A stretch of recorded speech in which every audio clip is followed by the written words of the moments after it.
சீமான் அவர்களை பத்தி இந்திய உளவுத்துறைக்கு தெரியாத ஒரு தகவலை நம்மளுடைய அக்கா சொல்லியிருக்காங்க. அது என்ன படிக்கிறேன். தம்பி சொல்லிட்டாப்ல, இது உளவுத்துறை அளவுக்கு யோசிக்க வேணாம், மேலோட்டம் உத்து பார்த்தாலே போதும் தம்பி. இலுமினாட்டியோட ஒரே இயக்கம் தான் அவங்க எல்லாருமே. இவங்களுக்கு சொந்தமா மூளையே கிடையாது. இவங்க எல்லாருமே மேல ஒரு தெரிஞ்சு இயக்கிட்டு இருக்காங்க. அவங்க சொல்றதை அவங்க செய்வாங்க. 2024 லோக்சபா எலெக்ஷன்ல நடந்த இவிஎம் மிஷின் ஸ்கேம் பத்தி பாருங்க. என்ன பண்ணோம்னா, தமிழ்நாடு முழுக்க 39 தொகுதியிலையுமே செக் பண்ணி பார்த்தோம். அதில் நமக்கு கிடைச்ச அதிர்ச்சியான தகவல் என்ன தெரியுமா? 51,935 ஓட்டுகள் பற்றாக்குறையாக இருக்குது. அதாவது கிட்டத்தட்ட 52,000 ஓட்டுகள் காணாமல் போயிருக்கு. மொத்த டேட்டாவையுமே கூகுள் ஷீட்டில் போட்டிருக்கோம். நம்ம காமிக்கிற இந்த டேட்டாவையும் ஃபார்ம் 17ஐயுமே கமெண்ட் செக்ஷனில் தரோம், பார்க்குறவங்க பார்த்துக்கலாம். இப்போ இதில் இன்னொரு பெரிய ஷாக்கிங்கான ஒன்று இருக்குது. என்ன தெரியுமா? ஓட்டு பற்றாக்குறை மட்டும் இல்லை, அதாவது காணாமல் மட்டும் போகலை, இவிஎம்மில் போட்ட ஓட்டை விட அதிகப்படியான ஓட்டுகளுமே கணக்கில் வந்திருக்கு. அதாவது தமிழ்நாடு அளவில் 2,485 ஓட்டுகள் அதிகமாக இருக்குது. இதெல்லாம் யாருடைய ஓட்டு? தபால் ஓட்டுலாம் இல்லை, இது வெறும் இவிஎம்மில் உள்ள ஓட்டு தான். அப்போ எப்படி இவிஎம்மில் அதிகமாக காமிக்கும்? இதையே சீமான் கேள்வி கேட்கல. அப்புறம் அக்கா இன்னொன்று என்ன சொல்றாங்கன்னா, இப்ப இருக்க நீதிமன்றங்கள் எதுவுமே சரியில்லை, அதனால நம்ம பண்டைய காலத்து முறை கட்ட பஞ்சாயத்து முறைக்கு திரும்ப போகணும் அப்படின்னு சொல்றாங்க. நான் நீதிமன்றத்தை அவமதிக்கல, எளிய மக்களுக்கும் நீதி கிடைக்கணும், அதுக்கு தான் மொபைல் கோர்ட் என்னும் நடமாடும் நீதிமன்றம் எனும் திட்டத்தை முன்னெடுத்திருக்கோம். கட்ட பஞ்சாயத்தை ஒழிக்கணும், எளியவருக்கும் நீதி கிடைக்கணும். ஐயா சொல்ற விளக்கத்தை பார்ப்போம். நடமாடும் நீதிமன்றம் அப்படின்னு சொல்லியிருக்கோம். இப்போ எல்லாம் இங்கே எல்லாம் ஒரு இடத்துக்கு டிஸ்ட்ரிக்ட்டு, சுப்ரீம் கோர்ட்டு இந்த மாதிரி எடுத்துகிட்டு போகாமல் நீதிமன்றங்கள் அந்த ஊருக்கு போயிடணும். எங்கே பிரச்சனையோ உடனே ஒரு கேரவான் போயிடும். அந்த நீதிபதி சேர்ந்த எத்தனை பேரும் அங்கே போய் கேம்ப் அடிச்சிடுவாங்க.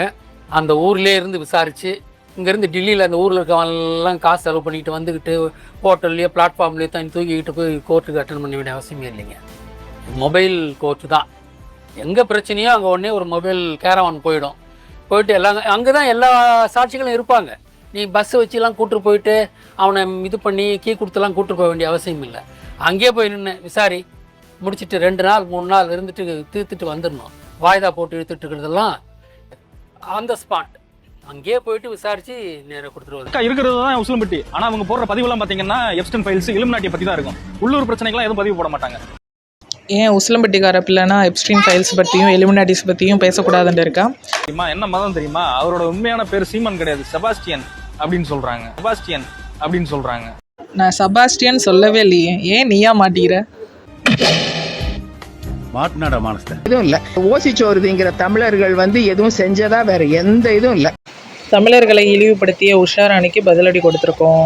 திருவண்ணாமலை தமிழருக்கே என்று குரல் கொடுத்தது 5ஆம் தமிழர் சங்கம் தான். இந்தியாவிலே LGBTQவை எதிர்த்து குரல் கொடுத்தது 5ஆம் தமிழர் சங்கம் தான். இவிஎம் மிஷினில் நடக்கிற ஸ்கேமை பற்றி எலெக்ஷன் கமிஷனுக்கு மெயில் போட்டது 5ஆம் தமிழர் சங்கம் தான். இவ்வளோ விஷயம் 5ஆம் தமிழர் சங்கம் முன்னெடுத்திருக்கு.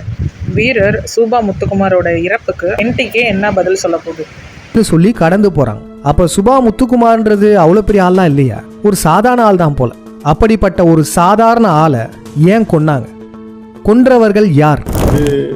அந்த அவருடைய பதவி, அந்த அதிகாரம் நல்லா கன்சாலிடேட் ஆனதுனால அவருடைய ஆணவம் அகம்பாவம் ரொம்ப உச்சத்துக்கு போயிடுச்சுங்கிறது. அவரோட பேசின விஷயத்தை இது வரைக்கும் நான் யார்கிட்டையும் சொன்னதில்லை. சில தோழர்களுக்கு தெரியும்.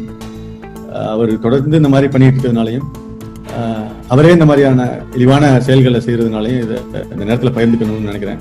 சில தோழர்களுக்கு வருத்தமா இருக்கும், மன்னிக்கவும். அவர் என்ன சொன்னார்னா, முத்துக்குமாரை கொலை செஞ்சவன் என்னைய பார்த்தான், அவன் என்னைய பார்த்துட்டு போனா, வெறும் 20,000க்கு தான் கொலை செஞ்சானா முத்துக்குமார, என்ன செய்யறது, நான் மன்னிச்சு அனுப்பிட்டேன் அப்படின்னு சொன்னாரு.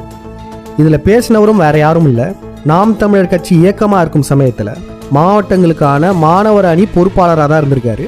இவரும் புதுக்கோட்டையில இருந்திருக்காரு. கடைசி வரைக்கும் கமெண்ட்ல கேட்ட கேள்விக்கு எந்த பதில் வரலையே தம்பி.